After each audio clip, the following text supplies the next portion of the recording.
Entrepreneur à l'université, mélange au l'honneur de Michel Kalika. Michel Kalika, bonjour. Michel Kalika, Business Science Institute. Bonjour Jean-Philippe Denis. Un ouvrage aux éditions EMS, Management et Société, dirigé par Jean Desmazes, Jean-Pierre Elfer, Jean-Fabrice Lebrati et Jacques Corsoni.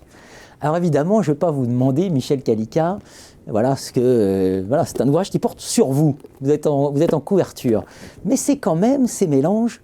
On pose rarement la question à celui qui reçoit les mélanges de ce qu'il a pensé de ces mélanges. Je ne vais pas vous le demander. Voilà.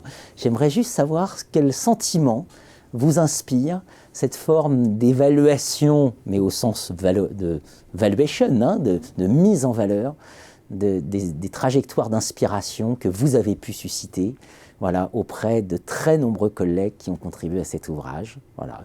Un petit retour, très bref. Autant il est facile de parler des ouvrages que l'on écrit, autant il est difficile de commenter les ouvrages qui sont écrits sur vous, sur moi en l'occurrence, sur ma carrière. Je crois qu'un ouvrage de ce type-là, c'est d'abord un témoignage d'amitié, ce qui est assez rare dans le milieu universitaire, donc il faut le citer. Il y a 4 collègues qui ont contribué, qui ont coordonné, plus d'une trentaine qui ont contribué. C'est un ouvrage, quand on lit les chapitres, c'est toujours extrêmement émouvant de constater le regard des collègues sur ce que l'on a fait.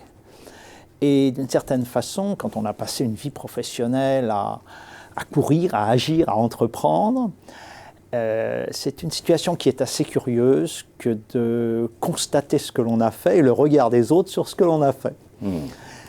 Alors ça, c'est le premier constat. Le deuxième constat, c'est peut-être qu'on est surpris par l'impact de ce que l'on a pu faire.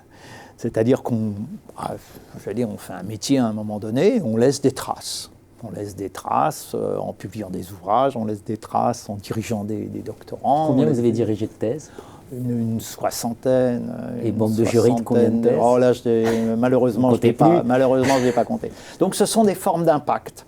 Ce qui veut dire que un professeur d'université crée de l'impact. On crée aussi de l'impact au travers des manuels que l'on écrit avec les collègues. Et puis au travers des projets également que l'on pilote. Alors ce qui m'a beaucoup surpris et touché également, c'est le terme d'entrepreneur à l'université, parce qu'il y a là une contradiction de termes.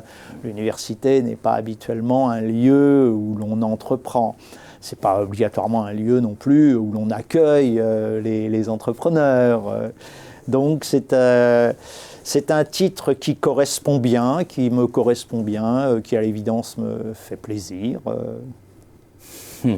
C'est en se jouant des contradictions et des paradoxes qu'on construit une trajectoire singulière. Voilà.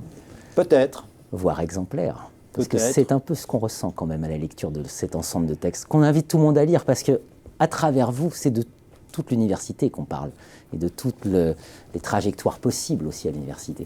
Ça montre d'abord qu'il est possible d'entreprendre à l'université.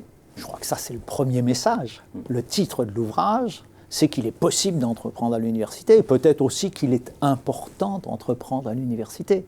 Parce que l'université, comme toutes les grandes organisations, est soumise à un environnement qui la remet en cause. Et donc, on a le besoin d'entreprendre à l'université. Le directeur de l'IAE de Paris a contribué au travers d'un chapitre où il se pose cette question-là. Peut-on encore entreprendre ? Alors ma réponse est oui. Et au-delà de cela, je crois qu'il est très important de continuer à entreprendre dans des grandes organisations publiques.